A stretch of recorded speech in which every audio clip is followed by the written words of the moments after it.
Hey hello everyone, welcome back to my channel. তো আজকে আমরা সবাই মিলে চলে এসেছিলাম আকাশের বাড়িতে কালী পুজোতে।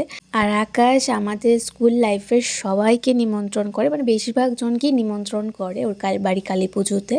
তো আমরা একটা মানে বলতে পারো যে সবাই ওই দিনটাতেই আমাদের সবার দেখা হয়, যেহেতু আমরা কলেজের লাইফের একদম শেষ প্রান্তে চলে এসেছি। তো স্কুল লাইফের সবার সাথে এখন দেখা হয় না, খুব মানে দরকারি দেখা হয়, এছাড়া দেখা হয় না। বাট স্টিল ওর কালী পুজোতে আমাদের সবার মানে কেউ না কেউর সাথে দেখা হয়ে যায়।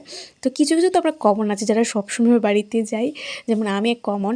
তো এই হচ্ছে আরেকজন, আমাকে জ্বালিয়ে মারছে। ওর কথা একবার তোমরা শুনে নাও যে ও কী বলছে ব্লগের মধ্যে। ভাবছিলাম যে একদিন সুপর্ণার বিয়ে হবে, তারপর আমরা এভাবে সেজেগুজে যাবো খেতে। তোর স্বপ্ন দেখতে যাইবো, তোর আগে বিয়ে হইব, আমার পরে বাস্তবে পরিণত হবে।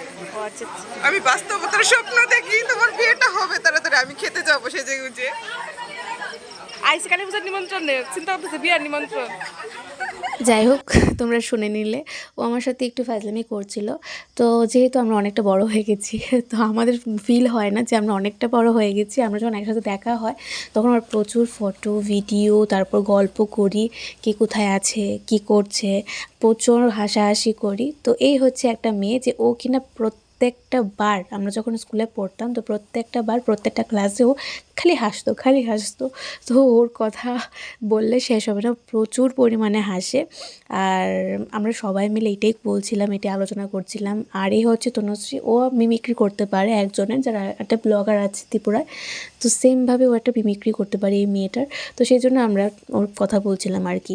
তো জাস্ট এগুলি আমরা আলোচনা করছিলাম, কে কোথায় কী করছি। আর সেই বিষয়ে অর্জিতা ওইখানে ফটো তুলছিল। তো আমরা সবাই মিলে অনেক আনন্দ করছিলাম আর কথাবার্তা বলছিলাম, রিমাও ছিল। তো আমরা সবাই যার যার মতো কথা বলছিলাম। তো সবাই হাসাহাসি করছিলাম, ওরা বলছিল যে ব্লগ বানাচ্ছিস, আমি হাই করব। তো এরকমই আর কি। এমন একটা মোমেন্ট চলে এসেছে যে ওরা বসে আছে, আমি ফটো তুলছি। তো এটাই একটা বড় পাওনা যে সবার একটা দেখা হয় একটা দিনে, আর সবাই একটা হোপ নিয়েও যায় যে ওর সাথে দেখা হবে, আজকে ওর সাথে কথা হবে। তো যাই হোক, কথা বলতে বলতে আমরা অনেক গল্প করেছি। গল্প করার পর খাবার দাবার খেতে হবে, তো আমরা টেবিলে চলে এসেছি ডাইরেক্ট। এখানে এসে আমাদেরকে ফল প্রসাদ দিয়েছিল, দেন হচ্ছে রাইস। আর আমরা রাইস পেয়ে আমি একটু বসেছিলাম যে কখন ডাল আর বেগুনিটা আসবে, তারপর লেবু দিয়ে মেখে খাবো। তো আমরা এখানে একটু মজা করছিলাম, হাসাহাসি করছিলাম টেবিলের মধ্যে। তো কথা বলতে বলতে ডাল চলে এলো, বুটের ডাল, তার সাথে ছিল হচ্ছে বেগুনি।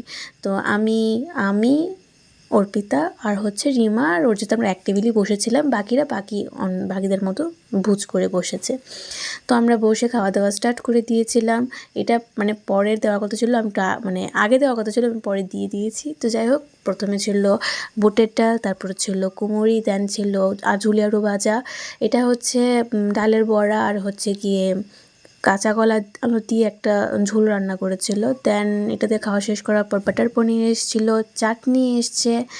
রিমা খাওয়া দাওয়া মোটামুটি শেষ, ও বলছে এখন ভিডিও করিস না। তো সবার মোটামুটি প্লেট একদম সাফ হয়ে গেছে। অ্যান্ড লাস্টে ছিল পায়েস।